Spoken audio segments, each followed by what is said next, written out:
Hi friends, ఈరోజు video నేను మీతో ఎంతో రుచికరంగా ఉండే ఆనియన్ ఎగ్ కర్రీ ఎలా తయారు చేసుకోవాలో చూపిస్తాను. రైస్ చపాతీలోకి చాలా బాగుంటుంది. బ్యాచిలర్స్ కూడా ఈజీగా చేసేసుకోవచ్చు.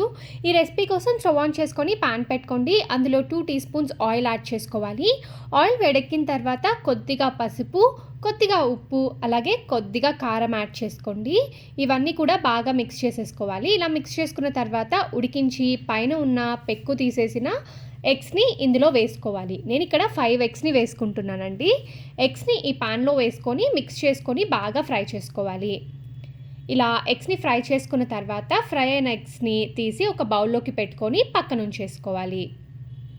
చూస్తున్నారు కదా, ఇలా ఎగ్స్ అన్నీ కూడా తీసి పక్కన ఉంచుకోండి. ఇప్పుడు అదే పాన్లో కట్ చేసి పెట్టుకున్న ఉల్లిపాయ ముక్కలు వేసుకోవాలి. నేను ఇక్కడ ఒక పెద్ద బౌల్లో ఉల్లిపాయ ముక్కలు తీసుకొని వేసుకున్నాను. ఈ ఉల్లిపాయ ముక్కల్ని బాగా ఫ్రై చేసుకోవాలండి. ఉల్లిపాయ ముక్కలు వేగుతున్నప్పుడే కట్ చేసి పెట్టుకున్న పచ్చిమిరపకాయ ముక్కలు, 4-5 వెల్లుల్లి రెబ్బలు, అలాగే కరివేపాకు వేసుకోండి. ఇప్పుడు వీటన్నిటిని కూడా ఫ్రై చేసుకోండి. ఉల్లిపాయ ముక్కలు పచ్చివాసన పోయే వరకు కూడా వేయించుకోవాలి. ఇలా వేయించుకున్న తర్వాత 1/2 టీ స్పూన్ కారం, కొద్దిగా ఉప్పు ఆల్రెడీ మనం ఆయిల్లో వేసుకున్నాం కాబట్టి చూసుకొని వేసుకోండి.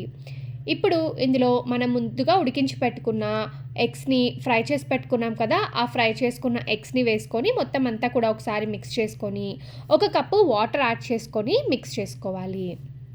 ఇప్పుడు లిడ్తో క్లోజ్ చేసేసుకొని ఒక 5-6 నిమిషాల పాటు మీడియం ఫ్లేమ్లో పెట్టుకొని కుక్ చేసుకోవాలి. 5-6 నిమిషాల తర్వాత చూడండి, మనకి ఆనియన్ అంతా కూడా బాగా కుక్ అయిపోయి ఇలా కర్రీ దగ్గరకు వచ్చేస్తుందండి. అంటే మనకి కర్రీ అయితే రెడీ అయిపోయిందని. కావాలి అనుకుంటే సన్నగా కట్ చేసి పెట్టుకున్న కొత్తిమీర తరుగు వేసుకొని మొత్తం అంతా ఒకసారి మిక్స్ చేసుకొని సర్వ్ చేసుకుంటే ఎంతో రుచికరంగా ఉండే ఆనియన్ ఎగ్ కర్రీ అయితే రెడీ అయిపోతుంది. చూసారు కదా ఎలా చేయాలో. మీరు కూడా తప్పకుండా ఈ రెసిపీని ట్రై చేయండి.